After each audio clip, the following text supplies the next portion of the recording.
Amandine, tu vas nous faire une application d'un grand maître dans la série que j'aime particulièrement, d'après les peintures d'après les maîtres, avec un modèle particulier. Et là, c'est Puvis de Chavannes, Puvis de Chavannes. voilà, qui est un peintre du 19e siècle, français, et cette peinture se trouve à Orsay. Là, le format est réduit, parce que c'est une peinture qui fait au moins 3 mètres de haut. Pour la vidéo, ça passait pas, c'était pas possible. Au niveau du temps aussi. Au niveau du temps en plus, c'est parti. Et donc, ouais, c'est monumental. Voilà, c'est une très très belle peinture, et voilà, là on a décidé d'en faire juste un détail. Enfin, un bon détail. Oh, tu vas recentrer le truc, c'est ça? Tu vas recentrer.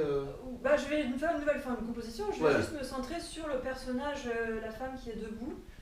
On va oublier le reste parce que ça va prendre trop de temps dans le cadre de la Et puis, vidéo. c'est intéressant. Moi, j'aime bien cet exercice où on réinvente en fait. Hein. Tu revisites une œuvre en étant ultra fidèle, et vous la connaissez à l'original, mais avec quelque chose, une petite interprétation, et en particulier le calage, il fait beaucoup. Voilà, le matériel, Amandine. Oui, alors allons-y pour le matériel. Ici nous avons donc un papier toilé. C'est une toile qui est vendue, enfin en tout cas qui se présente sous forme de bloc. Donc c'est plutôt pratique.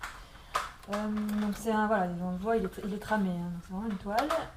Les pinceaux, on en a une belle panoplie ici. On a des brosses plates, plutôt gros, comme ça nous servira à faire les fonds. Et nous avons aussi des pinceaux ronds de différentes tailles pour ensuite pouvoir faire les détails et des choses plus précises.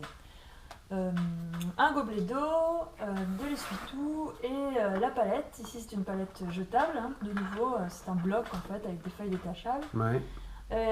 En ce qui concerne les couleurs, voilà, elles sont en fonction du sujet. Ici, comme on est dans un sujet classique, on a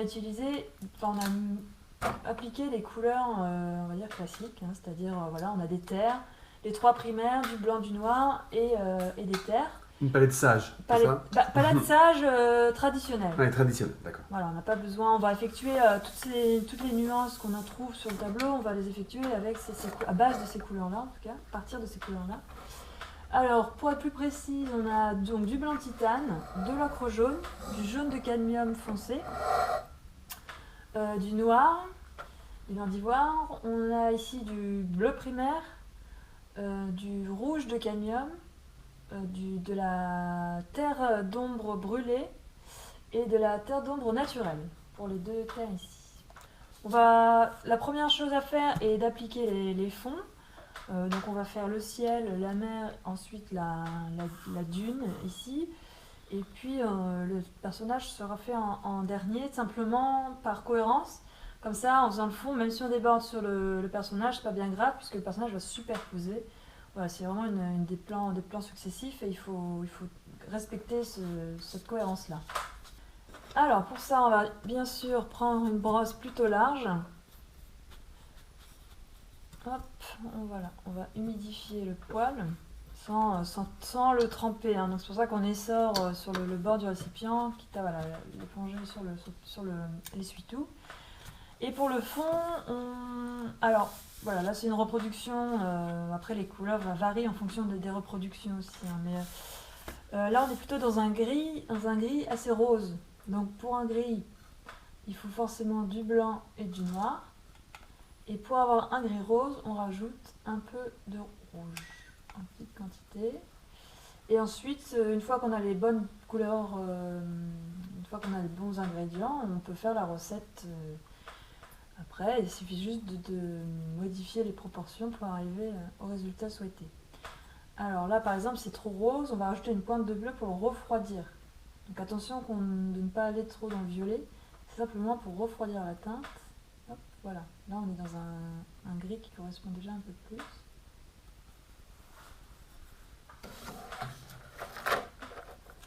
Voilà. Et là on est dans dans un fond qui n'est pas très uniforme, hein, donc on va varier les nuances, on va varier les proportions directement sur le support.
Donc là, vous voyez, si avec une bonne observation, on peut, et surtout voilà, une bonne compréhension des couleurs, pour arriver à un dégradé, enfin en tout cas une perspective pour la mer, en fait le bleu clair qui est devant n'est pas le même que les zones plus claires qui sont dans le fond. Ici on a devant en fait le peintre a mis une touche plus chaude, de teinte sable justement. Parce que déjà, voilà, parce que dans la logique et dans la nature, forcément, il y a le reflet du sable dans l'eau, puisque les vagues ici sont proches, elles sont fines, elles sont translucides. C'est pour ça qu'on a une partie qui est un peu plus couleur sable, alors que plus on s'éloigne, les couleurs doivent être froides. Et pour ça, on a simplement ici du blanc dans ce bleu un peu violacé, dans ce bleu foncé. Donc voilà, c'est la différence en fait. Donc là, c'est pas devant, ce n'est pas juste du blanc et du bleu. Il y a aussi un peu il y a une petite pointe d'ocre par exemple qui représente le sable, contrairement au fond.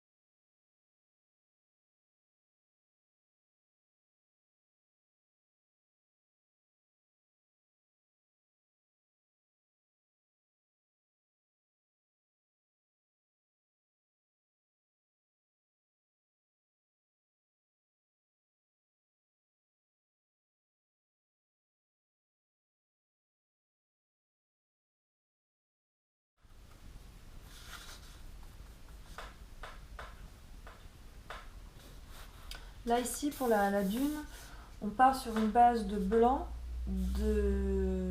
en fait une base d'ocre jaune, une petite pointe de rose, enfin de rouge.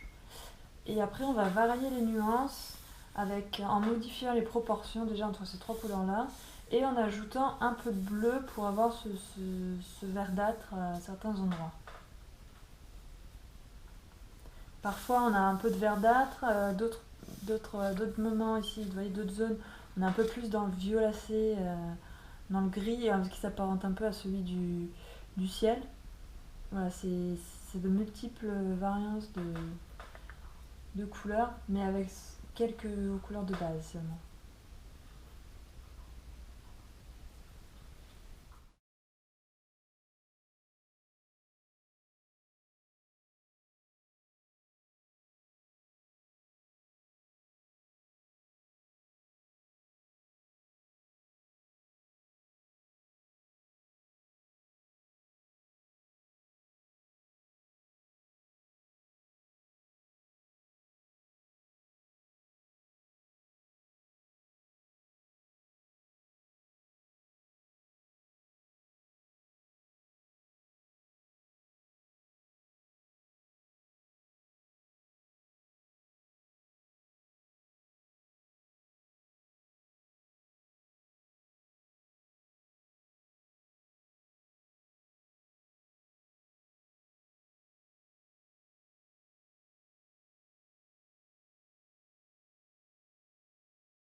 Bien maintenant, nous allons passer aux personnages.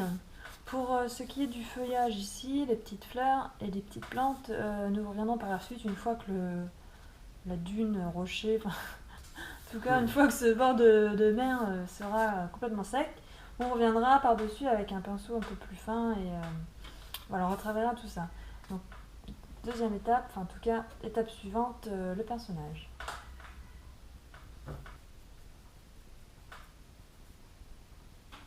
Alors, pour avoir la couleur chair, bien évidemment, on a toujours du blanc, du jaune, du rouge. Après, il faut juste choisir le bon jaune, bon rouge. Là, en l'occurrence, donc, comme je disais, c'est du jaune de cadmium et du rouge de cadmium, mais on peut prendre selon la teinte de la peau, hein, parce qu'on a tous des teintes de peau différentes. On peut prendre de la laque de Guérande, on peut prendre du jaune de cadmium citron, on peut prendre enfin, voilà, du carmin, tout ce dont on a besoin. Et bien sûr, une pointe de bleu, pour éviter de tomber justement dans un orangé, enfin, soit dans un rose saumon, soit dans un orangé complètement artificiel. On va rajouter une pointe de bleu parce qu'il faut violacer un peu tout ça en fait.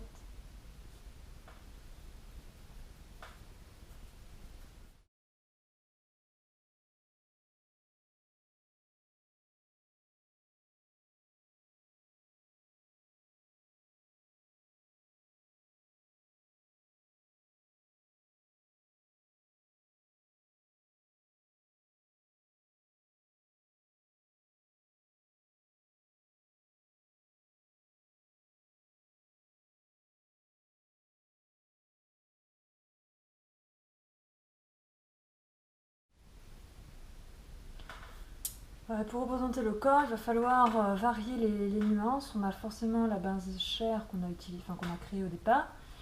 Maintenant, le tout est de la varier en rajoutant un peu de bleu, un peu de violet, un peu de rouge ou un peu d'ocre jaune selon les endroits, et tout est dans le travail de l'observation.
Alors là, une fois que tout est mis en place, on verra bien que l'artiste a fait en fait a cerné tous ces motifs avec une ligne, une très fine ligne, mais qui crée un style.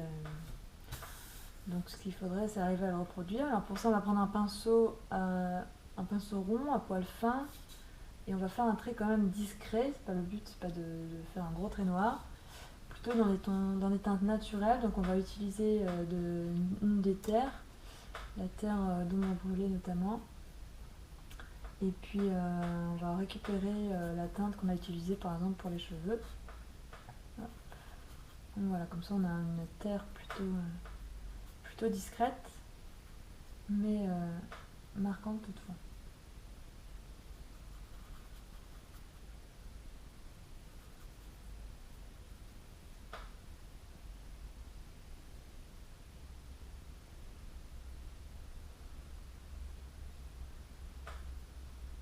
Alors c'est aussi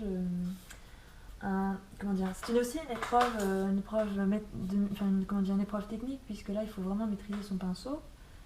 Parce que là le but c'est quand même de faire des traits qui soient plus ou moins irréguliers, enfin en tout cas discrets, et qui sont pas identiques, ne sont pas partout pareils.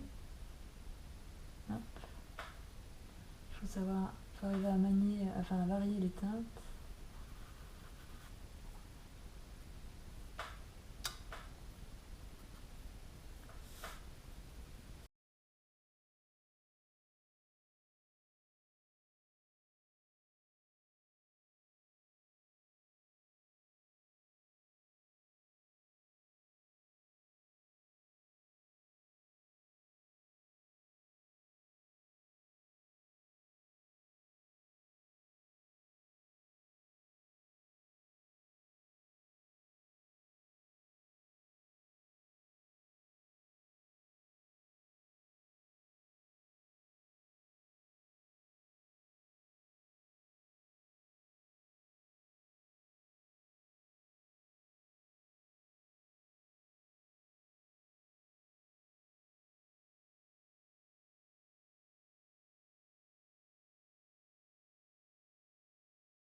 Voilà. Voilà, on ne dit rien, on n'a rien d'autre à dire. C'est magnifique, c'est superbe. Voilà, après ce qu'il faut, Puvis Chauvel, c'est vrai qu'elle utilise des couleurs très douces. En pastel, il est très agréable à reproduire parce que justement on a ces couleurs justement très blanchies comme ça. Très harmonieux, très comment on dit, crayeux en fait. Hein, oui, c'est ça. Laiteux, voilà. Les couleurs laiteuses. Voilà, on peut faire ça comme ça, les couleurs laiteuses. Ouais.